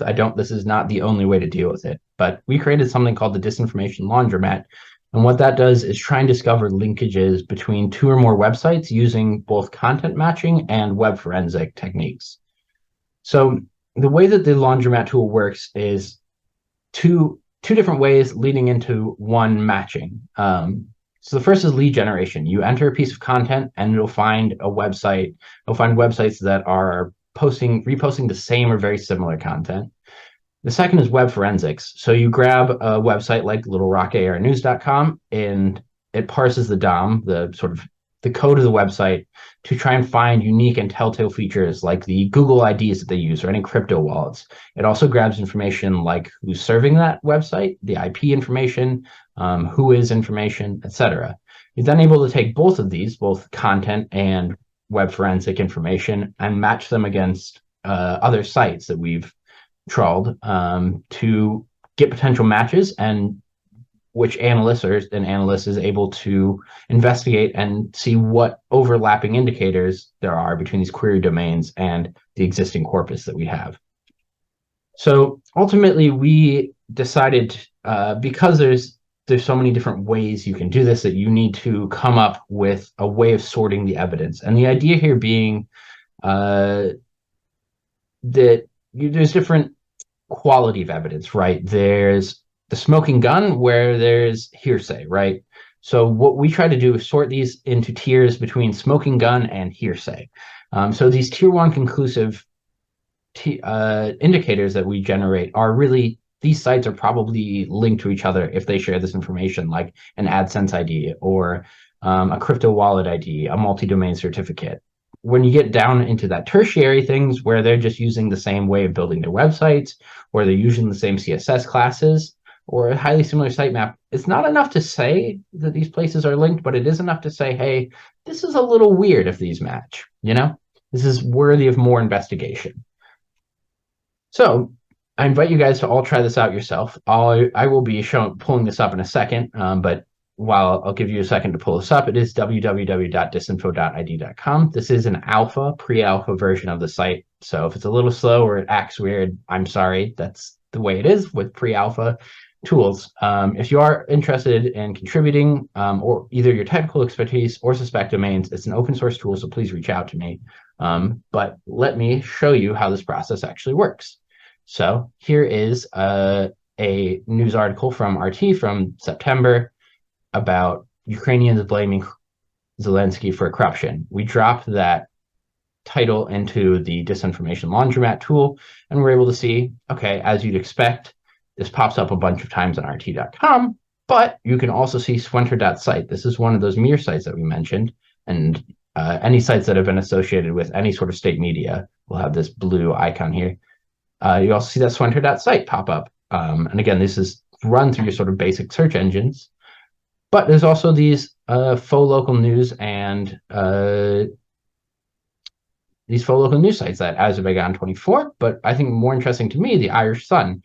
This is, and when you actually open this up, you can see that this is the exact content. Nearly 8 in 10 citizens believe this country's president is directly responsible. Nearly 8 in 10 citizens believe this country's president is directly responsible for rampant graft. So you can see that an apparently Irish Sun is reposting RT content as though it were information relevant to Irish citizens. You can then take information, you can take this domain name, I'll just copy it here, drop it into the fingerprinting tool, and yes, I'll make a button that does this. It will fingerprint that domain and give you all the information about that domain, which you can then use to compare against sort of other domains in the same network.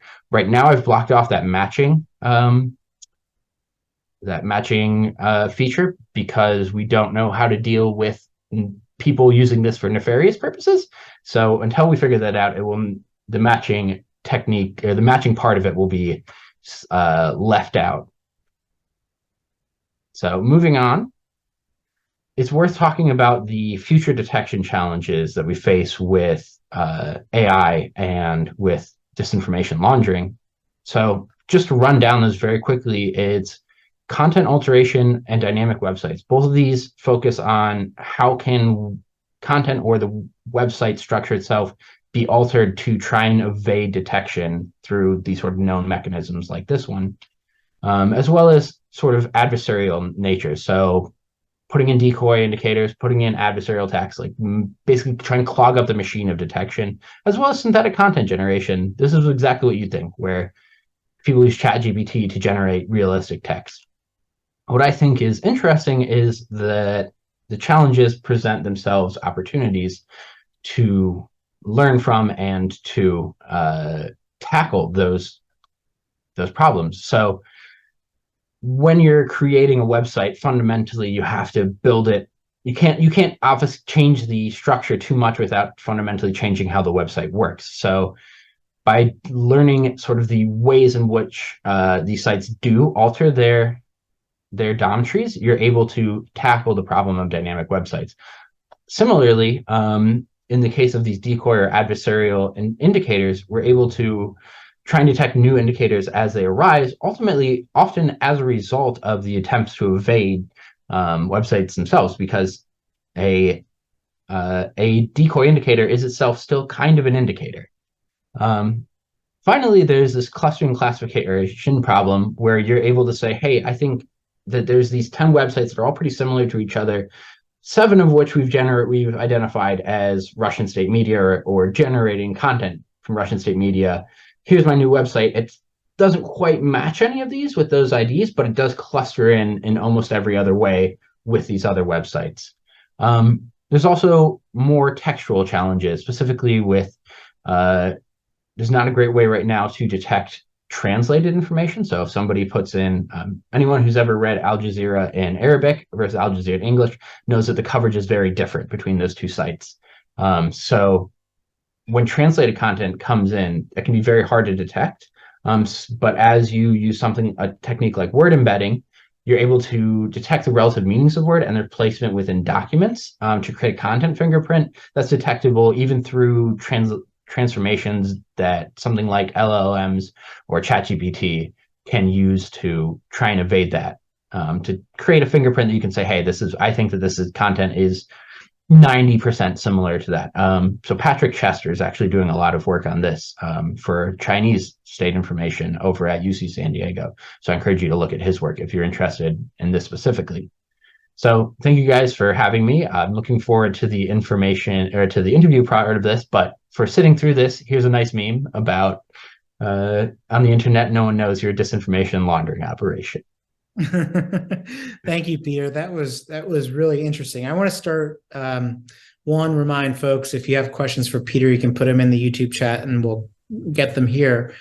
I want to start with a question about the website like Little Rock News AR. If you went to that website, does it even try to be a local news website, or is it basically just trying to use Little Rock as a way to get people in, and then the rest of it is just junk, or like are they creating faux local content? That varies. Largely, no, they're not trying to. There are places that do generate some of their own home baked content, though that tends to be a little bit higher effort. And so they tend to go through the effort of laundering a little bit harder. So NewsGuard has done some research on this where there's AI generated news stories, and you'll see that. You see those sort of higher effort news content ones where they are seeming to wanting to generate information, but oftentimes there's a layer in between that where they just look for mentions of Little Rock or mentions of Irving, Texas, and use that to flag any content, not only from RT, because that is not the sole source of content that places like Little Rock, airnews.com are using, but they'll collect any mentions of Irving, Texas, and shunt that into the news, the sort of homepage of that, and say, hey, this is all content apparently relevant to Irving, even though it's totally random content from across the internet, just happens to mention Irving. Oftentimes it's not even Irving, Texas, or not Little Rock. It's like someone said Little and Rock next to each other. Like, hey, I found a Little Rock. And that ends up on these websites. You can end up with some very silly news stories out of these. Yeah. I also wonder if have social media companies, Google, the platforms, have they caught on to this, and are they seemingly trying to react to keep up with the pace of information? To some extent, yes. To some extent, no. They have sort of caught on to the idea that people will copy each other's content and repost it, right? They are interested in not having repeated content that is the exact same content over and over again. But the relative newness of these networks and the relatively little stink that's been made about them has largely not been gone unnoticed or uninterventioned. But it really is not a small effect. So we recently did a study for the UK's Ofcom, the Office of Communications, and we found that the single biggest source of Russian state media content coming into UK consumers was through these faux local news networks, specifically the Big News Network. They far and above any other state media, Russian state media content that UK consumers are receiving. So it is a huge problem, and no, there hasn't been a lot done to fix it. I will say Google does a little bit better than Microsoft Bing, but it isn't, it's 30% not better and not 90% better. Got it.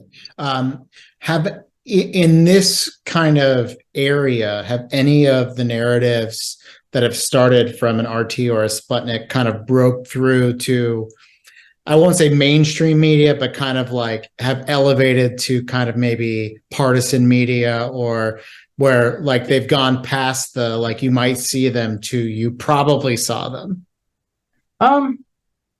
I'd say largely no, because it's not really the model that these faux local news sites are looking to create. They're trying to make their, $50 a month or $100 a month on advertising on those sites, and they don't really care to know whether or not there's reporting based off of it. I think the question you're asking reflects a idea of the newsroom of trying to create clout, or trying to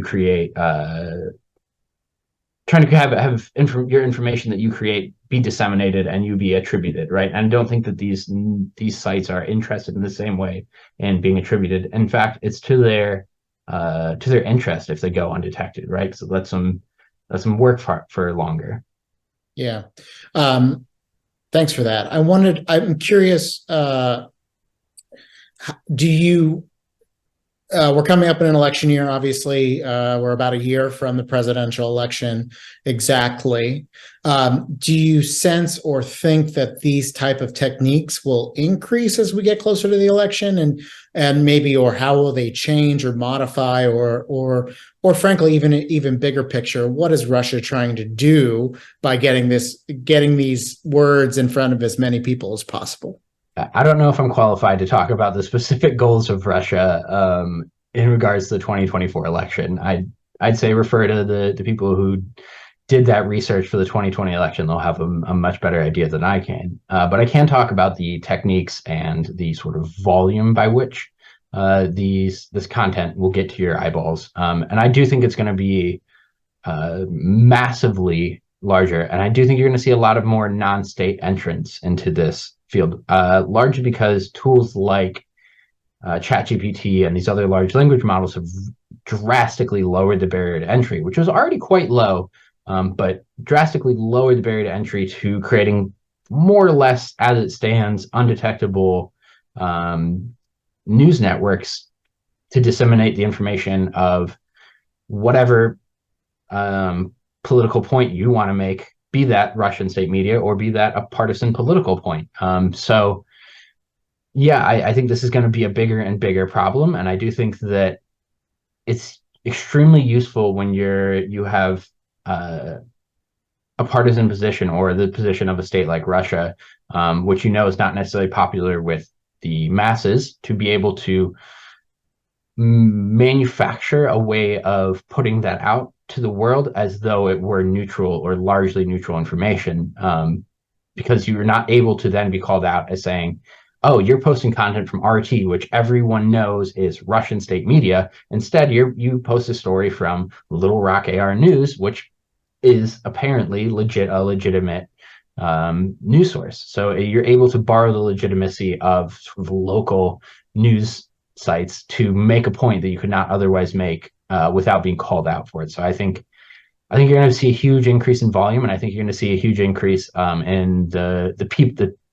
types of people using these dissemination networks. Yeah, it's really interesting. I mean, I think from the perspective of PolitiFact and fact checking, this kind of throw everything at the wall mentality. Yeah. It creates this space, I think, on the internet where people can say, I don't know what to believe, so I'll just believe whatever I think. I believe what I want to believe, right? And the internet will support me in whatever that belief is. And so this kind of like this just kind of huge swell of garbage that lives on the internet today just lets a viewer, voter, reader kind of say, well, everything's wrong or whatever. And so it creates this kind of weird space. I think it's really, frankly, it's the 2020 election was kind of that for me, whereas 2016 was kind of like, I thought I believed everything that was on the internet election. So like, oh yeah, the Pope endorsed Donald Trump. Great. Okay, good news. And now 2020 is kind of the election of like, I don't believe anything, so I believe I can't believe anything I see, so I just believe what I want to believe. I think 2024, I'm not quite sure where we're headed, but I don't think we're heading in a necessarily much better way. One of our viewers wants to talk about journalists. And, I think in your first example, you showed how the story was planted about the U.S. government creating the AIDS virus, HIV, and then it eventually spreads in some way to mainstream media, right? So basically, the laundering works to a point. I guess how can a citizen, if journalists are getting this stuff wrong and could get this stuff wrong, this is obviously a really tough thing for a citizen who's being bombarded with information, doesn't have OSINT skills or like deep research skills. How can a citizen kind of even begin to navigate this world today? I'm curious, like, I don't want us to paint us in a real dire picture, but the reality is that if a journalist could screw this up in some way, shape, or form, how can we expect a citizen to be able to get it potentially right? Yeah, I want to be clear. This is not a problem with every single news story that you're reading, right? Most news stories are getting information from primary sources, and this is sort of this underlines the importance, I think, of primary sources as so important in journalism, because you don't get these cascading chains of citations. So ultimately, I don't think it should be on the average citizen beyond your sort of your minimum level of media literacy that every citizen, I think, should have. I don't think it should be on the average citizen to have to parse this out. I think that when you're navigating the internet, you should have tools available to you to be able to detect and respond to this as it's being seen. Something like the disinfo laundromat's great, but I can also imagine something like a Chrome extension, right, that says, hey, this news website that you just pulled up is a known or a suspected pink slime site, is often what they're called. A suspected pink slime site where it's recycling content from elsewhere. Are you sure you want to take a look at this? Obviously not stopping them, but giving them tools that they can use so they're not constantly having to question everything that they want. Because that's an extremely good way to, I think, as you were highlighting, end up with huge amounts of information fatigue and just saying, whatever, I don't care, I'm just going to believe what I want to believe. I think you have to give people tools that don't overwhelm them and that just gives them the information that they need when they need it. So ultimately, tools. Tools. Well, okay, so let's so this information laundromat is a tool. I'm curious, one of our viewers asked a question is, let's say in the absence of tools, I come across a website with a story. Are there any kind of like, you would say, immediate yellow or orange flags that someone should be looking at when they're consuming material that not 100% of the time it's going to be propaganda or not, but things that if you were looking at a website, you might say, I would do some more digging before I would share or post or comment or trust that particular article. Great question. I mean, oftentimes it's as simple as doing a quick Google search of this place. If you go search like a Little Rock Air News, no sort of awards are going to come up. No information about that website is going to come up. So I encourage you to just drop the news source you're looking at into your favorite search engine and learn a little bit more about it. But sort of beyond that, when you're looking at a website, oftentimes these are shoddily made, although I wouldn't count on it. So you'll see like broken elements on these web pages where you'll see like a weather thing for Little Rock weather that'll just have no information on it, right? That'll be blank, right? So because when you're maintaining these networks, you're not really interested if one of your 50 sites doesn't have its weather icon working, where if you're Sioux City Journal, I'm from Sioux City, Iowa, Sioux City Journal, they are very concerned when their weather widget breaks on Sioux City Journal's website. 100%. If you're for local journalists, your weather app always needs to be working, because that's yeah, that's me only saying that. But look for weird inconsistencies in the way that the website's working, because they'll pop up when you're maintaining these extremely large networks, because you're not interested in making sure one is working perfectly. You're interested in making sure the network is largely working enough to get you those ad dollars or whatever other source of income you have. So with these local sites, is the hypothesis that they're financially motivated or politically motivated, or potentially both? Potentially both. I think that a lot of these the faux local news networks tend to be, I think, financially motivated. They're looking for those ad dollars by, say, people who search, I don't know, Ukraine weapons Little Rock, because I want to know information from their local news. That'll pop up on the Ukraine weapons Little Rock will pop up one of these sites, right? So they're trying to get those advertising dollars for a lot of these faux local news sites. Where I do think it gets a lot more muddy is getting out of these faux local news sites and into sort of broader networks. So someplace like that Fars state news agency, that is Iranian state news. They are interested in, even though they're publishing Russian content, they are interested in advancing the political directives of the Iranian state. But you also see content reposted from places like South Front or InfoRuz, which are have been attributed directly to Russian intelligence operations. So those ones, I think, tend to be a lot more closely to political motivated. But I always say follow the money first and the politics second, because ultimately these places need to be able to fund themselves. And it's a lot easier to keep your thing running if it's self-funded than if you need to rely on the generosity of a country fighting a war, right? They're not necessarily as interested in, oh, hey, Kat. This is Luna. Hey, Luna. She wanted to be a part of it. Peter, so I want to end with this question, because parts of this can be seen as a downer, right? The information ecosystem isn't, I don't think, what any of us hopes or dreams it is. I'm curious, in this work and through this tool, what gives you hope about kind of how, whether it's platforms or the government or citizens or journalists, how we're trying to combat or kind of fight against these state and non-state actors, and how they're spreading pink slime and misinformation through local news sites? Yeah, I think that's a very easy question for me, which is the communities that have developed out of a result of these. I think everyone recognizes the problems that are happening, that there's sort of this deluge of information and this deluge of bad information, whether it be mis and disinformation or just sort of manipulated correct information.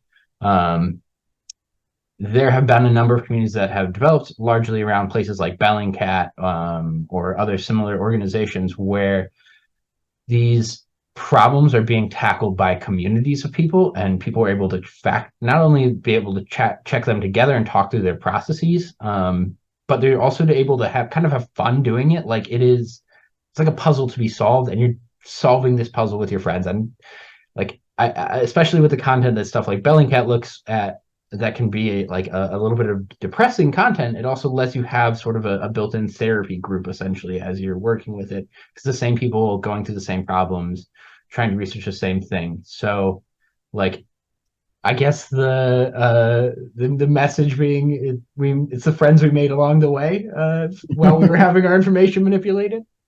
And this info laundromat, all open source, right? So all the kind of the stuff behind it all the code in it's in open source right now. All of it's open source. It's on our GitHub. You can look at it. There will probably eventually be some restrictions placed on it as we build out the corpus, the network of sites that we're looking at, because we don't want to allow places, activists essentially, to have their be doxxed using this tool. Yep. So you don't want Russian activists to be able to say, oh, this person built this site which is criticizing the government, and here's this guy's personal blog, right? You don't want those two to be able to link together. So there'll probably be restrictions placed on it in the near future, as there's sort of more information available about existing networks of sites. Right now, it's because there's a relatively limited number of sites. Those restrictions aren't necessary. Mm-hmm. So you're only looking at 1,000 or so sites, most of which are in the top 10,000 most popular sites on the internet. Right. Okay. All right. We're going to leave it there. Thank you to Peter Benzoni for your invaluable insights and your dedication to the truth and the friends we made along the way. And thank you, Luna, for appearing as well. A reminder, United Facts of America continues tomorrow morning. I think we're at 11 a.m. Eastern. That's right. Editor-in-Chief Katie Sanders will interview Sarah Longwell, who's the publisher of The Bulwark and a host of the Focus Group podcast, which Katie has been dutifully listening to and says it's a really interesting look into the American voter. And I know Katie and Sarah are going to have a great conversation about that tomorrow. And make sure you join us all Wednesday night, 7 o'clock. We're going to go behind the scenes as we prep for the next GOP presidential debate. It's in Miami. So we're going to get our team, part of the team together, going to talk about what we're looking for, how we do what we do here at PolitiFact, talk about some of our partnerships with ABC News and 538. So it'll be a good kind of preview to the 8 o'clock debate in Miami. So until then, I'm Aaron Schrockman. Take care. Thanks for watching United Facts of America.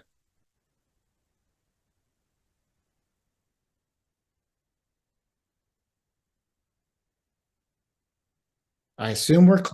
Peter, that was lovely. Yeah. Peter, thank you so much. You're going to get a note from us later in the week.